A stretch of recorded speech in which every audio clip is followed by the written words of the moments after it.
বিসমিল্লাহির রহমানির রহিম। পবিত্র কোরআন শরীফ থেকে সূরা ইয়াসিন পাঠ করছি। ভুল ত্রুটি হলে সবাই ক্ষমা সুন্দর দৃষ্টিতে দেখবেন। আউযু বিল্লাহি মিনাশ শাইতানির রাজিম। বিসমিল্লাহির রহমানির রহিম।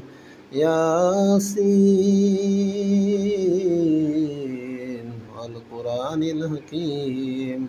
إنك لمن المرسلين على صراط مستقيم تنزيل العزيز الرحيم لتنذر قوما ما أنذر آباؤهم فهم غافلون لقد حق القول على أكثرهم فهم لا يؤمنون إنا جعلنا في أعناقهم أغلالا فهي إلى الأذقان فهم مقمحون صدق الله المولانا العظيم وصدق رسوله النبي الكريم. السلام عليكم.